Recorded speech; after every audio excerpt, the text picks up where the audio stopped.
ਜਦੋਂ ਇੱਕ ਸ਼ਖਸ ਦੇ ਵੱਲੋਂ ਬੇਅਦਬੀ ਦੀ ਘਟਨਾ ਨੂੰ ਅੰਜਾਮ ਦਿੱਤਾ ਜਾਵੇ ਤੇ ਘਟਨਾ ਨੂੰ ਅੰਜਾਮ ਦੇਣ ਦੇ 10 ਦਿਨ ਦੇ ਅੰਦਰ ਹੀ ਉਸ ਦੀ ਮੌਤ ਹੋ ਜਾਵੇ। ਸਵਾਲ ਵੀ ਉੱਠਦੇ ਨੇ, ਫਰਕ ਵੀ ਪੈਂਦਾ ਹੈ। शुरुआत इत्थों ही करन जा रहे हैं जसवीर सिंह जस्सी, जिस दे उत्ते इल्जाम ने कि उसने मोरिंडा दे विच बेअदबी कोतवाली साहब गुरुद्वारा साहब दे विच बेअदबी दी घटना नूं अंजाम दिता। एक दिन पहला उसदी मानसा दे विच मौत हो जाती है ते जसवीर दा पोस्टमार्टम पटियाला दे रंजिंदरा हस्पताल दे विच होया है। मानसा दे हस्पताल दे विच जसवीर सिंह दी मौत हुई सी। मोरिंडा बेअदबी दा मुलजम सी जसवीर सिंह उर्फ जस्सी ते मोरिंडा दी संगत दे वल्लों पुलिस प्रशासन दे अगे मंग रखी गई। मोरिंडा दे विच ना किया जाए जसवीर का संस्कार इस संगत दे वल्लों मंग रखी गई है। तो पटियाला दे विच इस समय रजिंद्रा हस्पताल दे विच पोस्टमार्टम नूं लैके की कुछ अपडेट है वह भी जानने की कोशिश करांगे, पर दूजे पासे संस्कार कित्थे होएगा इस नूं लैके अजे तक स्थिति स्पष्ट नहीं है। काबिले गौर है कि मोरिंडा दे विच गुरुद्वारा कोतवाली साहब बहुत इतिहासिक गुरु घर है जिथे छोटे साहिबजादियां नूं रखिया गया सी। जदों उन्हां नूं लिआंदा जा रहा सी फतेहगढ़ साहब लैके जा रहे सी, जदों तां मोरिंडा दे विच भी रखिया गया सी। तो उस थां दे उत्ते इतिहासिक गुरुद्वारा है गुरुद्वारा कोतवाली साहब ते उस दे विच ग्रंथी सिंह जदों पाठ कर रहे सन तां उत्थे जसवीर सिंह उर्फ जस्सी पहुंचदा है। 23 तरीक दीआं तस्वीरां भी ते उत्थे बेअदबी दी घटना नूं अंजाम दिता जांदा है। पाठियां दे नाल जिहड़े उत्थे ग्रंथी सिंह मौजूद सी उन्हां दे नाल कुੱਟਮਾਰ कीती जांदी है। मौके ते ही मुलजम नूं काबू कर लिया गया सी। खैर गुस्सा तां जबरदस्त संगत दे विच पिछले कुछ दिनां च नज़र आया, खास तौर ते मोरिंडा दी घटना वापरन तो बाद मोरिंडा शहर ते आले दुआले दे इलाके दे विच, पर इस सब दे विचाले क्योंकि मानसा शिफ्ट कर दिता गया सी मानसा जेल और कल यानी कि सोमवार नूं तबीयत खराब हुंदी है, उस तो बाद हस्पताल ले जाया जाता है। 4-5 घंटे दे विच ही जसवीर की मौत की खबर सामने आ जाती है। हुण पोस्टमार्टम हो रहा है, अंतिम संस्कार किते होएगा ये अजे तक पिक्चर क्लीयर नहीं है, क्योंकि मोरिंडा की संगत के वलों प्रशासन के सामने मंग रखी जा रही है कि मोरिंडा दे विच अंतिम संस्कार ना किया जाए। असीं अंतिम संस्कार नहीं होण देवांगे मोरिंडा दे विच, क्योंकि इसने बेअदबी की घटना नूं अंजाम दिता सी। पटियाला तो की कुछ अपडेट है सिद्धा रुख करते हैं। साडे सहयोगी इस समय फोन लाइन ते साडे नाल ने मनोज शर्मा। मनोज, की कुछ तुहाडे कोल जानकारी पोस्टमार्टम नूं लैके मुकम्मल हो चुका है पोस्टमार्टम? गौरव जी मैं दस दियां कि कुछ समा पहले ही सरकारी एंबूलेंस जिहड़ी पंजाब पुलिस मानसा दी उहदे विच जसवीर सिंह दी जिहड़ी डेड बॉडी है मॉर्चरी दे विच पहुंची रजिंद्रा हॉस्पिटल ते कुछ समय बाद जिहड़ा पोस्टमार्टम हैगा शुरू होना, क्योंकि जिहड़ी कानूनी प्रक्रिया हुंदी है इस तरह के केस दे विच वो मजिस्ट्रेट की आग्ञा तो बाद उन्हां दी मौजूदगी दे विच ओहदी वीडियोग्राफी वगैरह हुंदी है ते उस तो बाद जिहड़ा डॉक्टरां दा एक पैनल बैठदा वो ये पोस्टमार्टम करदा है। सो फिलहाल जिहड़ी कागजी कार्रवाई है वो पूरी होण दे नेड़े है ते उस तो बाद ये पोस्टमार्टम होऊगा। पर जिहड़ी मॉर्चरी हैगी रजिंद्रा हॉस्पिटल दी उहदे विच सख्त सुरक्षा प्रबंध कीते गए ने इस मामले नूं लैके पुलिस दे वल्लों, ते कोई पुलिस अधिकारी इस मामले ते बोलण नूं तैयार नहीं हैगा। दूसरा मैं दस दियां कि उसदे मृतक जसवीर सिंह दे परिवार का भी कोई मैंबर इत्थे नहीं आया ते फिलहाल उसकी जिहड़ी डेड बॉडी है वो पोस्टमार्टम के लिए रखी गई है। कुछ समय बाद पोस्टमार्टम होगा तो उस तो बाद जिस तरह तुसीं कहा कि मोरिंडा दे विच संस्कार ना होवे, हो सकता कि प्रशासन उसका जिहड़ा संस्कार हैगा किसी ऐसी जगह के उपर ही कर देवे। चाहे वो जिहड़ी जानकारी मिली है न्यूज़ 18 पंजाब नूं कि हो सकता है कि वो संस्कार पटियाला दे विच भी कीता जा सकता प्रशासन दे वल्लों। इस करके फिलहाल गौरव जी पोस्टमार्टम की प्रक्रिया शुरू होने वाली है तो उस तो बाद मनोज जी एक और चीज, क्योंकि पोस्टमार्टम तो होएगा उस तो बाद ये पता लगेगा कि आखिर मौत की वजह की है। कि जसवीर सिंह दे परिवार दा कोई जानकार उत्थे नजर आया, कोई पहुंचिया, बुलाया गया, प्रशासन की कह रहे?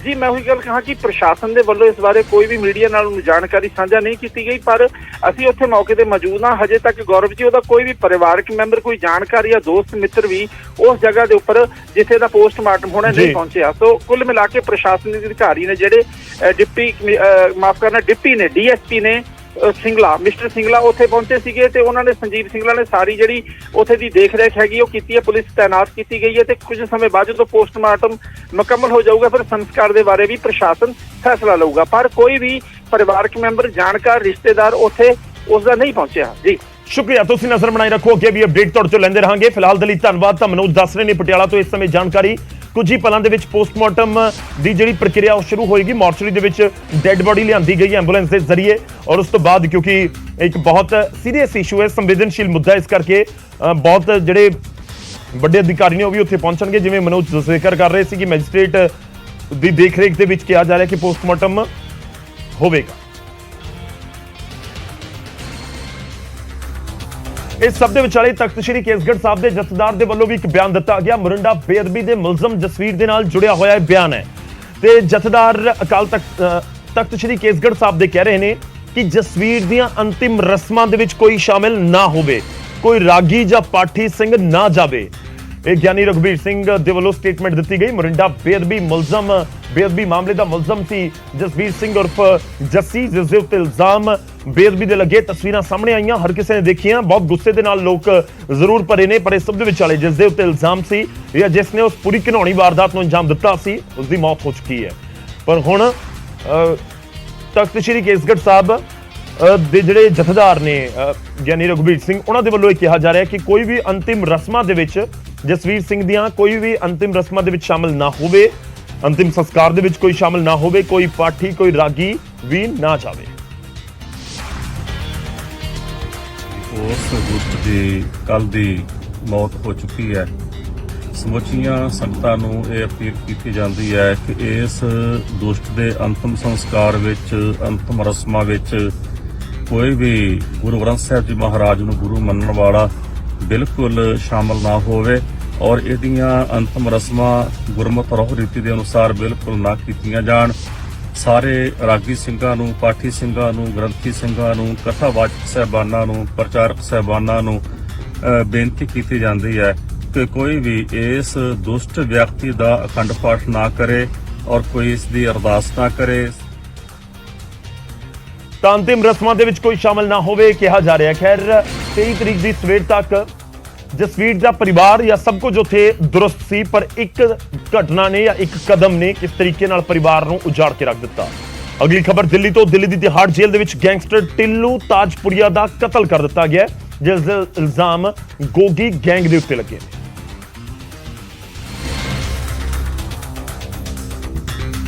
ਤੇ ਗੈਂਗਸਟਰ ਟਿੱਲੂ ਜੇਲ੍ਹ ਦੇ ਅੰਦਰ ਬਣੇ ਹਾਈ ਸਿਕਿਉਰਿਟੀ ਵਾਰਡ ਦੇ ਵਿੱਚ ਬੰਦ ਸੀ। ਕਿਹਾ ਗਿਆ ਕਿ ਟਿੱਲੂ ਤੋਂ ਇਲਾਵਾ ਇਸ ਵਾਰਡ ਦੇ ਵਿੱਚ ਗੋਗੀ ਗੈਂਗ ਦੇ 4 ਹੋਰ ਗੁੰਡੇ ਵੀ ਬੰਦ ਸਨ, ਜਿਨ੍ਹਾਂ ਨੇ टिल्लू ताजपुरिया ਨੂੰ सोए मार के मौत की घाट उतार दिता। जिस तरह से टिल्लू ताजपुरिया की अगर बात करें तो टिल्लू ताजपुरिया और गोगी गैंग के बीच में पिछले कई सालों से एक 36 का आंकड़ा रहा था, यानी कि वर्चस्व की लड़ाई आपस में रही थी। लिहाजा इसी बात को ध्यान में रखते हुए उसका बदला लिया गया है और गोगी गैंग के द्वारा उसकी हत्या की गई। कतल तो बाद गैंगस्टर गोल्डी बराड़ ने कतल की जिम्मेवारी ली। गोल्डी बराड़ ने पोस्ट पा के दावा किया कि कतल योगेश टुंडा ते दीपक तित्तर ने किया है। उधर कतल तो बाद जेल प्रशासन दे वल्लों जेल के अंदर तलाशी अभियान चलाया गया। यानी कि तिहाड़ जेल के अंदर में कई ऐसे गैंगस्टर जो रह रहे हैं पहले काफी समय से, जिसमें कि नीरज बवाना की बात करें या काला जठेरी की बात करें, कई ऐसे बड़े गैंगस्टर जो रह रहे हैं, उसके बैरक में भी सर्च ऑपरेशन को अंजाम दिया जा रहा है। ये जांचा और परखा जा रहा है कि किसी गैंगस्टर के पास कोई नुकीली चीज तो नहीं है या कोई धारदार हथियार तो नहीं है। जानकारी मुताबिक 14 अप्रैल ਨੂੰ ਤਿਹਾੜ ਜੇਲ੍ਹ ਦੇ ਵਿੱਚ ਹੀ ਪ੍ਰਿੰਸ ਤੇਵਤੀਆ ਨਾਮ ਦੇ ਗੈਂਗਸਟਰ ਦਾ ਕਤਲ ਕੀਤਾ ਗਿਆ ਸੀ। ਪ੍ਰਿੰਸ ਲਾਰੈਂਸ ਬਿਸ਼ਨੋਈ ਗੈਂਗ ਦਾ ਉਹ ਮੈਂਬਰ ਸੀ, ਜਿਸ ਦੇ ਕਤਲ ਦੇ ਇਲਜ਼ਾਮ ਟਿੱਲੂ ਗੈਂਗ ਦੇ ਮੈਂਬਰਾਂ ਦੇ ਉੱਤੇ ਲੱਗੇ ਸਨ। ਉਧਰ ਕੈਨੇਡਾ ਦੇ ਟੋਰਾਂਟੋ ਦੀ ਪੁਲਿਸ ਨੇ ਗੈਂਗਸਟਰ ਗੋਲਡੀ ਬਰਾੜ ਨੂੰ ਮੋਸਟ ਵਾਂਟਡ ਐਲਾਨ ਦਿੱਤਾ ਹੈ। 25 ਮੋਸਟ ਵਾਂਟਡ ਵਾਲੀ ਲਿਸਟ ਦੇ ਵਿੱਚ 15ਵੇਂ ਨੰਬਰ ਦੇ ਉੱਤੇ ਗੋਲਡੀ ਬਰਾੜ ਦਾ ਵੀ ਹੁਣ ਨਾਮ ਹੈ। ਤੇ BOLO ਪ੍ਰੋਗਰਾਮ ਦੇ ਤਹਿਤ ਇਹਨਾਂ ਅਪਰਾਧੀਆਂ ਤੇ $7.5 ਲੱਖ ਤੱਕ ਦੇ ਇਨਾਮ ਰੱਖੇ ਗਏ ਨੇ ਤੇ ਲੋਕਾਂ ਤੋਂ ਇਹਨਾਂ ਨੂੰ ਲੱਭਣ ਦੇ ਵਿੱਚ ਸਹਿਯੋਗ ਮੰਗਿਆ ਗਿਆ ਹੈ। ਟੋਰਾਂਟੋ ਪੁਲਿਸ ਚੀਫ ਨੇ ਇਹਨਾਂ ਅਪਰਾਧੀਆਂ ਨੂੰ ਸਰੈਂਡਰ ਕਰਨ ਦੀ ਚੇਤਾਵਨੀ ਵੀ ਦਿੱਤੀ। ਗੋਲਡੀ ਬਰਾੜ ਤੇ ਕਤਲ ਦੀ ਕੋਸ਼ਿਸ਼, ਕਤਲ, ਨਜਾਇਜ਼ ਹਥਿਆਰਾਂ ਦੀ ਸਪਲਾਈ ਅਤੇ ਅਪਰਾਧਿਕ ਸਾਜ਼ਿਸ਼ ਦੇ ਇਲਜ਼ਾਮ ਨੇ। We won't give up and we will find you. Do the right thing for yourself, for your family, for your community, and for the countless people hurt by these crimes. Call a lawyer, call police, whoever you call, make arrangements to turn yourself in. 2018 ਦੇ ਵਿੱਚ charitable ਸੰਸਥਾ ਦੇ ਵੱਲੋਂ Canadian police ਦੇ ਨਾਲ ਮਿਲ ਕੇ BOLO programme ਦੀ ਸ਼ੁਰੂਆਤ ਕੀਤੀ ਗਈ ਸੀ, ਜਿਸ ਦਾ ਮਤਲਬ ਹੈ ਬੀ ਔਨ ਦਾ ਲੁੱਕਆਊਟ, ਯਾਨੀ ਲੋਕਾਂ ਨੂੰ ਚੁਕੰਨੇ ਰਹਿਣ ਦੀ ਤਾਕੀਦ, ਜਿਸ ਜ਼ਰੀਏ ਵੱਖ-ਵੱਖ ਤਰੀਕਿਆਂ ਨਾਲ ਅਪਰਾਧੀਆਂ ਬਾਰੇ ਲੋਕਾਂ ਨੂੰ ਜਾਗਰੂਕ ਕੀਤਾ ਜਾਂਦਾ ਹੈ। 25 ਮੋਸਟ ਵਾਂਟਡ ਦੀ ਜਿਹੜੀ ਲਿਸਟ ਕੱਢੀ ਗਈ ਹੈ, ਜਿਹਦੇ ਵਿੱਚ ਮੋਸਟ ਵਾਂਟਡ ਨੇ ਲਗਾਤਾਰ ਉਹਨਾਂ ਦੀ ਭਾਲ ਕੀਤੀ ਜਾ ਰਹੀ ਹੈ ਪੁਲਿਸ ਵੱਲੋਂ, ਟੋਰਾਂਟੋ ਪੁਲਿਸ ਵੱਲੋਂ, ਤੇ ਉਹਦੇ ਵਿੱਚ 15ਵਾਂ ਨਾਂ ਜਿਹੜਾ ਹੈਗਾ ਉਹ ਸਤਿੰਦਰਜੀਤ ਸਿੰਘ ਬਰਾੜ ਦਾ ਹੈਗਾ, ਯਾਨੀ ਕਿ ਗੋਲਡੀ ਬਰਾੜ ਦਾ ਇਹਦੇ ਵਿੱਚ ਨਾਂ ਸ਼ਾਮਿਲ ਹੈਗਾ, ਜਿਹਨੂੰ ਮੋਸਟ ਵਾਂਟਡ ਜਿਹੜੀ ਹੈਗੀ ਉਹਦੇ ਵਿੱਚ ਰੱਖਿਆ ਗਿਆ, ਕੈਟਾਗਰੀ ਵਿੱਚ ਰੱਖਿਆ ਗਿਆ ਤੇ ਇਲਜ਼ਾਮ ਨੇ ਮਰਡਰ ਕੀਤਾ ਹੋਇਆ ਹੈ। ਭਾਰਤ ਸਰਕਾਰ ਦੇ ਕਹਿਣ ਦੇ ਉੱਤੇ ਗੋਲਡੀ ਦੇ ਖਿਲਾਫ ਰੈੱਡ ਕਾਰਨਰ ਨੋਟਿਸ ਜਾਰੀ ਹੋਇਆ ਸੀ ਤੇ ਇਸ ਦੇ ਚੱਲਦੇ ਹੀ ਕੈਨੇਡਾ ਦੇ ਵਿੱਚ ਹੁਣ ਉਸ ਨੂੰ ਭਗੌੜਾ ਐਲਾਨਿਆ ਗਿਆ ਹੈ। ਗੋਲਡੀ ਬਰਾੜ ਸਿੱਧੂ ਮੂਸੇਵਾਲਾ ਕਤਲकांड ਦਾ ਮਾਸਟਰਮਾਈਂਡ ਮੰਨਿਆ ਜਾਂਦਾ ਹੈ। ਪਰ ਇਸ ਵਿਚਾਲੇ ਖਬਰਾਂ ਕਿਉਂਕਿ ਪਹਿਲਾਂ ਇਹ ਵੀ ਆਈਆਂ ਸੀ ਕਿ ਗੋਲਡੀ ਬਰਾੜ ਤਾਂ ਅਮਰੀਕਾ ਪਹੁੰਚ ਚੁੱਕਿਆ ਹੈ, ਕੈਨੇਡਾ ਦੇ ਵਿੱਚ ਉਸ ਨੂੰ ਮੋਸਟ ਵਾਂਟਡ ਐਲਾਨ ਦਿੱਤਾ ਗਿਆ ਤੇ ਹੁਣ ਕੀ ਅਮਰੀਕਾ ਦੇ ਵਿੱਚ ਹੈ ਜਾਂ ਕੈਨੇਡਾ ਦੇ ਵਿੱਚ ਹੈ, ਇਸ ਦੇ ਉੱਤੇ ਵੀ ਸਸਪੈਂਸ ਬਰਕਰਾਰ ਹੈ। ਉਧਰ ਅੰਮ੍ਰਿਤਸਰ ਦੇ ਛੈਰੇਟਾ ਤੋਂ ਪੁਲਿਸ ਨੇ ਅੱਤਵਾਦੀ ਲਖਬੀਰ ਲੰਡਾ ਦਾ ਸਾਥੀ ਗ੍ਰਿਫਤਾਰ ਕੀਤਾ ਹੈ, ਜਿਸ ਤੋਂ ਵੱਡੀ ਮਾਤਰਾ ਦੇ ਵਿੱਚ ਅਸਲਾ ਤੇ ਗੋਲੀ ਸਿੱਕਾ ਵੀ ਬਰਾਮਦ ਹੋਇਆ। ਛੈਰੇਟਾ ਦੇ ਵਿੱਚ ਇੱਕ ਘਰ ਦੇ ਬਾਹਰ ਹੋਈ ਫਾਇਰਿੰਗ ਮਾਮਲੇ 'ਚ 3 ਗੈਂਗਸਟਰਾਂ ਨੂੰ ਕਾਬੂ ਕੀਤਾ ਗਿਆ ਹੈ, ਜਿਨ੍ਹਾਂ ਦੇ ਵਿੱਚੋਂ 2 ਨੂੰ ਪੁਲਿਸ ਪਹਿਲਾਂ ਹੀ ਕਾਬੂ ਕਰ ਚੁੱਕੀ ਸੀ ਤੇ ਪੁੱਛਗਿੱਛ ਦੌਰਾਨ ਇੱਕ ਹੋਰ ਮੁਲਜ਼ਮ ਪੁਲਿਸ ਦੇ ਅੜਿੱਕੇ ਆ ਗਿਆ। एक भगोड़ा है साथी ਜਿਹੜਾ ਸਾਬੀ ਹੈ, ਸਾਬੀ ਫਿਲਹਾਲ ਭਗੋੜਾ ਹੈ। ਸਾਬੀ 1 ਮਹੀਨਾ ਪਹਿਲਾਂ ਤਕਰੀਬਨ ਜੇਲ੍ਹ ਤੋਂ ਬਾਹਰ ਆਇਆ ਹੈ ਤੇ ਆਪਾਂ ਇਹਦੇ ਜੇਲ੍ਹ ਦੇ ਕੰਟੈਕਟ ਵੀ ਖੰਗਾਲ ਰਹੇ ਹਾਂ ਕਿ ਇਹ ਲੰਡੇ ਸੱਤੇ ਤੇ ਜਿਹੜਾ ਰਿੰਕੂ ਰਵੀ ਬਾਹਰ ਹੈ ਉਹਨਾਂ ਨਾਲ ਟੱਚ ਕਿਵੇਂ ਆਇਆ। ਮੁਲਜ਼ਮ ਜੋਧਵੀਰ ਸਿੰਘ ਯੋਧਾ ਸੁਲਤਾਨਵਿੰਡ ਦਾ ਰਹਿਣ ਵਾਲਾ ਹੈ, ਜਿਸ ਦੇ ਕੋਲੋਂ ਇੱਕ 32 ਬੋਰ ਦੀ ਪਿਸਤੌਲ ਅਤੇ ਕਈ ਜ਼ਿੰਦਾ ਕਾਰਤੂਸ ਬਰਾਮਦ ਹੋਏ ਨੇ। ਇਹਦੇ ਕੋਲੋਂ ਸਾਨੂੰ ਇੱਕ ਪਿਸਟਲ 32 ਬੋਰ ਜਿਹੜਾ ਕਿ ਕੰਟਰੀ ਮੇਡ ਹੈ ਤੇ 4 ਜਿੰਦਾ ਰੋਂਦ ਬਰਾਮਦ ਹੋਏ ਆ। ਇਹ ਪਿਸਟਲ ਉਹੀ ਹੈ ਜਿਹੜਾ ਕਿ ਵਾਰਦਾਤ ਦੇ ਸਮੇਂ ਇਸਤੇਮਾਲ ਹੋਇਆ ਸੀਗਾ। ਫੜਿਆ ਗਿਆ ਮੁਲਜ਼ਮ ਪਿੰਡ ਦੇ ਵਿੱਚ ਹੀ ਫਾਈਨਾਂਸ ਦਾ ਕੰਮ ਕਰਦਾ ਸੀ ਅਤੇ ਉਸ ਦੇ ਉੱਤੇ ਪਹਿਲਾਂ ਵੀ ਕਈ ਮੁਕੱਦਮੇ ਦਰਜ ਨੇ। ਫਿਲਹਾਲ ਪੁਲਿਸ ਮਾਮਲੇ ਨੂੰ ਹੋਰ ਡੂੰਘਾਈ ਦੇ ਨਾਲ ਖੰਗਾਲ ਰਹੀ ਹੈ। ਉਧਰ ਲੁਧਿਆਣਾ ਗੈਸ ਲੀਕ ਮਾਮਲੇ ਦੇ ਵਿੱਚ ਨੈਸ਼ਨਲ ਗ੍ਰੀਨ ਟ੍ਰਿਬਿਊਨਲ ਦੀ ਐਂਟਰੀ ਵੀ ਹੋ ਚੁੱਕੀ ਹੈ। ਐਨਜੀਟੀ ਨੇ ਇਸ ਮਾਮਲੇ 'ਚ ਖੁਦ ਸੰਗਿਆਨ ਲੈਂਦੇ ਹੋਏ ਸੁਣਵਾਈ ਕੀਤੀ ਹੈ ਤੇ ਇੱਕ ਕਮੇਟੀ ਬਣਾਉਣ ਦੇ ਆਦੇਸ਼ ਦਿੱਤੇ, ਜੋ ਇਹ ਜਾਂਚ ਕਰੇਗੀ ਕਿ ਗੈਸ ਲੀਕ ਕਿੱਥੋਂ ਹੋਈ ਅਤੇ ਕਿਵੇਂ ਹੋਈ। ਐਨਜੀਟੀ ਦਾ ਮੁੱਖ ਫੋਕਸ ਇਸ ਦੇ ਉੱਤੇ ਹੀ ਰਹੇਗਾ। ਇਹ ਵੀ ਜਾਂਚ ਹੋਵੇਗੀ ਕਿ 5 ਕਿਲੋਮੀਟਰ ਏਰੀਆ ਦੇ ਵਿੱਚ ਹੁਣ ਹਵਾ 'ਚ ਜ਼ਹਿਰੀਲੀ ਗੈਸ ਦਾ ਪੱਧਰ ਕੀ ਹੈ। कमेटी फॉर्म करने के लिए उन्होंने रेफर किया है। 2 से 5 बंदों की कमेटी हो सकती है, कम ज़्यादा हम उम्मीद कर सकते हैं। मेन मकसद कोर्ट का इस एट प्रेजेंट ये कि सबसे पहले ये गैस रसायन हुआ तो हुआ कहाँ से। ਐਨਜੀਟੀ ਨੂੰ ਲੱਗ ਰਿਹਾ ਹੈ ਕਿ ਇਹ ਗੈਸ ਲੀਕ ਇੱਕ ਦਿਨ ਦੇ ਵਿੱਚ ਨਹੀਂ ਹੋਈ, ਇਸ ਲਈ ਇਸ ਦੀ ਜੜ ਤੱਕ ਜਾਣਾ ਜ਼ਰੂਰੀ ਹੈ। ਇਹ ਟੀਮ ਸਥਾਨਕ ਲੋਕਾਂ ਦੇ ਨਾਲ ਵੀ ਇਸ ਬਾਰੇ ਗੱਲਬਾਤ ਕਰੇਗੀ। कोर्ट ने पूरे मामले को समझा और सू मोटो द्वारा खुद से ही इस मामले पर संज्ञान लिया। अब अंबर सचदेवा जो कि एक लॉयर हैं, वो अब कोर्ट की मदद कर रहे हैं इस पूरे मामले में। फिलहाल कोर्ट ने एक कमेटी बनाने के आदेश दिए हैं। ਤੇ ਪੂਰਾ ਮਾਮਲਾ ਐਨਜੀਟੀ ਦੇ ਕੋਲ ਵੀ ਪਹੁੰਚ ਚੁੱਕਿਆ ਹੈ। ਸਭ ਦੇ ਵਿਚਾਲੇ ਐਨਜੀਟੀ ਨੂੰ ਇੱਕ ਚਿੱਠੀ ਲੁਧਿਆਣਾ ਤੋਂ ਐਮਪੀ ਰਮਨੀਤ ਬਿੱਟੂ ਉਹਨਾਂ ਦੇ ਵੱਲੋਂ ਵੀ ਲਿਖੀ ਗਈ ਹੈ। ਉਧਰ ਪੰਜਾਬ ਦੇ ਸਰਕਾਰੀ ਦਫ਼ਤਰਾਂ ਦੇ ਵਿੱਚ ਸਮਾਂ ਹੁਣ ਬਦਲ ਗਿਆ ਹੈ। ਸਵੇਰੇ 7:30 ਵਜੇ ਦਫ਼ਤਰ ਖੁੱਲ੍ਹਦੇ ਨੇ, 2 ਵਜੇ ਸਾਰੇ ਦਫ਼ਤਰ ਬੰਦ ਹੋਣਗੇ। ਅੱਜ ਤੋਂ ਇਹ ਫੈਸਲਾ ਲਾਗੂ ਵੀ ਹੋ ਗਿਆ। ਮੁੱਖ ਮੰਤਰੀ ਭਗਵੰਤ ਮਾਨ ਸਵੇਰੇ 7:28 ਦੇ ਉੱਤੇ ਆਪਣੇ ਆਫਿਸ ਪਹੁੰਚ ਗਏ। ਸੀਐਮ ਭਗਵੰਤ ਮਾਨ ਨੇ ਲਾਈਵ ਹੋ ਕੇ ਲੋਕਾਂ ਦੇ ਸਾਹਮਣੇ ਸਮਾਂ ਬਦਲਣ ਨੂੰ ਲੈ ਕੇ ਆਪਣੀ ਗੱਲ ਵੀ ਰੱਖੀ। 7:30 ਵਜੇ ਆਫਿਸ ਖੁੱਲਣਗੇ, ਲੋਕ ਆਉਣਗੇ ਆਪਣੇ ਕੰਮਾਂ ਲਈ। ਕਿਸੇ ਦਾ 8 ਵਜੇ ਕੰਮ ਹੋ ਜਾਊਗਾ, ਅਰਜੀ ਦੇਣੀ ਆ, ਕੋਈ 7:45 ਵੀ ਵਿਹਲਾ ਹੋ ਸਕਦਾ, ਕੋਈ 8:30 ਵਿਹਲਾ ਹੋ ਜਾਊਗਾ। ਸੀਐਮ ਦੇ ਇਲਾਵਾ ਮਾਨ ਕੈਬਨਿਟ ਦੇ ਬਾਕੀ ਮੈਂਬਰ ਵੀ ਸਮੇਂ ਦੇ ਉੱਤੇ ਸਕੱਤਰੇਤ ਪਹੁੰਚੇ। ਸਰਕਾਰ ਦੇ ਫੈਸਲੇ ਦਾ ਜ਼ਿਆਦਾਤਰ ਮੁਲਾਜ਼ਮਾਂ ਨੇ ਸਮਰਥਨ ਵੀ ਕੀਤਾ। ਹਾਲਾਂਕਿ ਸਵੇਰੇ 7:30 ਵਜੇ ਤੋਂ 2 ਵਜੇ ਤੱਕ ਦੀ ਟਾਈਮਿੰਗ ਦੇ ਵਿੱਚ ਕੋਈ ਬ੍ਰੇਕ ਨਹੀਂ ਹੈ।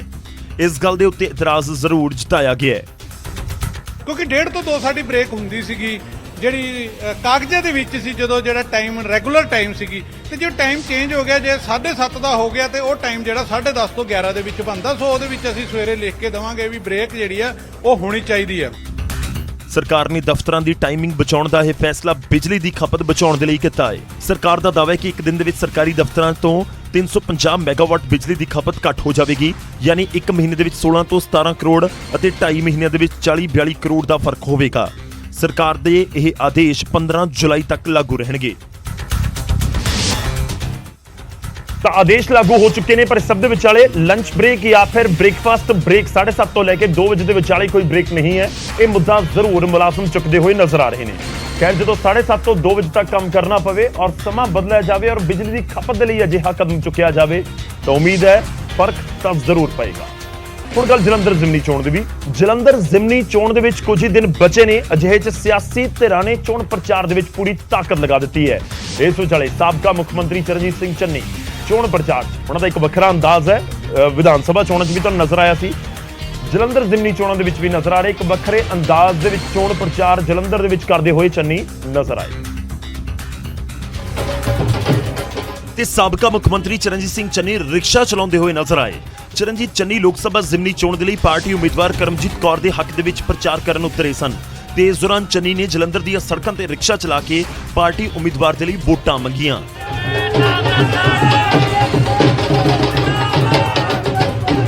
ਜਲੰਧਰ ਜ਼ਿਮਨੀ ਚੋਣ ਦੇ ਲਈ 10 ਮਈ ਨੂੰ ਵੋਟਾਂ ਪੈਣਗੀਆਂ। ਕਾਂਗਰਸ ਨੇ ਮਰਹੂਮ ਆਗੂ ਸੰਤੋਖ ਚੌਧਰੀ ਦੀ ਪਤਨੀ ਕਰਮਜੀਤ ਚੌਧਰੀ ਨੂੰ ਮੈਦਾਨ ਦੇ ਵਿੱਚ ਉਤਾਰਿਆ ਹੈ, ਜਿਨ੍ਹਾਂ ਦਾ ਮੁਕਾਬਲਾ ਸੱਤਾ ਧਿਰ ਦੇ ਆਮ ਆਦਮੀ ਪਾਰਟੀ ਦੇ ਉਮੀਦਵਾਰ ਸੁਸ਼ੀਲ ਰਿੰਕੂ ਦੇ ਨਾਲ ਹੈ। ਦੱਸ ਦਈਏ ਕਿ ਆਮ ਆਦਮੀ ਪਾਰਟੀ ਵੀ ਚੋਣ ਜਿੱਤਣ ਦੇ ਲਈ ਅੱਡੀ ਚੋਟੀ ਦਾ ਜ਼ੋਰ ਲਗਾ ਰਹੀ ਹੈ ਅਤੇ 6 ਅਤੇ 7 ਮਈ ਨੂੰ ਪਾਰਟੀ ਸੁਪਰੀਮੋ ਕੇਜਰੀਵਾਲ ਵੀ ਜਲੰਧਰ ਚੋਣ ਪ੍ਰਚਾਰ ਦੇ ਵਿੱਚ ਜ਼ੋਰ ਅਜ਼ਮਾਇਸ਼ ਕਰਦੇ ਨਜ਼ਰ ਆਉਣਗੇ। ਅੱਗੇ ਵਧਦੇ ਤੇ ਹੁਣ ਗੱਲ ਹੋਵੇਗੀ ਦਿਲਜੀਤ ਦੀ ਨਵੀਂ ਫਿਲਮ ਦੀ। ਲੁਧਿਆਣਾ ਕੋਰਟ ਨੇ ਅਮਰ ਸਿੰਘ ਚਮਕੀਲਾ ਦੀ ਬਾਇਓਪਿਕ ਜੋ ਰਿਲੀਜ਼ ਹੋਣ ਜਾ ਰਹੀ ਸੀ 5 ਤਰੀਕ ਨੂੰ ਦਿਲਜੀਤ ਦੋਸਾਂਝ ਵਾਲੀ, ਉਸ ਦੇ ਉੱਤੇ ਰੋਕ ਲਗਾ ਦਿੱਤੀ। ਕੋਰਟ ਨੇ ਫਿਲਮ ਨਿਰਮਾਤਾ ਇਮਤਿਆਜ਼ ਅਲੀ, ਅਦਾਕਾਰ ਦਿਲਜੀਤ ਦੋਸਾਂਝ, ਪਰਿਣੀਤੀ ਚੋਪੜਾ ਤੇ ਅਮਰ ਸਿੰਘ ਚਮਕੀਲਾ ਦੀ ਪਤਨੀ ਗੁਰਮੇਲ ਕੌਰ ਨੂੰ ਪੇਸ਼ ਹੋਣ ਦੇ ਲਈ ਕਿਹਾ ਹੈ। ਲੁਧਿਆਣਾ ਕੋਰਟ ਨੇ ਇਸ਼ਜੀਤ ਰੰਧਾਵਾ ਤੇ ਸੰਜੋਤ ਰੰਧਾਵਾ ਦੇ ਵੱਲੋਂ ਦਾਖਲ ਪਟੀਸ਼ਨ ਦੇ ਉੱਤੇ ਹੁਕਮ ਦਿੱਤੇ। एग्रीमेंट के बेसिस पे ही कोर्ट ने स्टे ऑर्डर किया है कि रिटन एग्रीमेंट हुआ है, defendants have no right to prepare the film on their own or to get the film prepared from another person. That is why stay has been granted by the honorable court. ਪਟੀਸ਼ਨਕਰਤਾ ਦੇ ਮੁਤਾਬਿਕ ਚਮਕੀਲਾ ਦੀ ਪਤਨੀ ਗੁਰਮੇਲ ਕੌਰ ਨੇ 12 October 2012 ਨੂੰ ਦੋਵੇਂ ਸ਼ਿਕਾਇਤਕਰਤਾ ਦੇ ਪਿਤਾ ਨੂੰ ਆਪਣੇ ਪਤੀ ਦੀ ਬਾਇਓਪਿਕ ਬਣਾਉਣ ਦੇ ਅਧਿਕਾਰ ਦਿੱਤੇ ਸਨ। ਉਹਨਾਂ ਨੂੰ 5 ਲੱਖ ਰੁਪਏ ਵੀ ਮਿਲੇ ਸੀ। ਬਾਇਓਪਿਕ ਬਣਾਉਣ ਦੇ ਲਈ ਕੋਈ ਸਮਾਂ ਤੈਅ ਨਹੀਂ ਕੀਤਾ ਗਿਆ ਸੀ। ਇਸ ਵਿਚਾਲੇ ਗੁਰਮੇਲ ਕੌਰ ਨੇ ਇਮਤਿਆਜ਼ ਅਲੀ ਨੂੰ ਚਮਕੀਲਾ ਦੀ ਬਾਇਓਪਿਕ ਬਣਾਉਣ ਦੀ ਮਨਜ਼ੂਰੀ ਦੇ ਦਿੱਤੀ।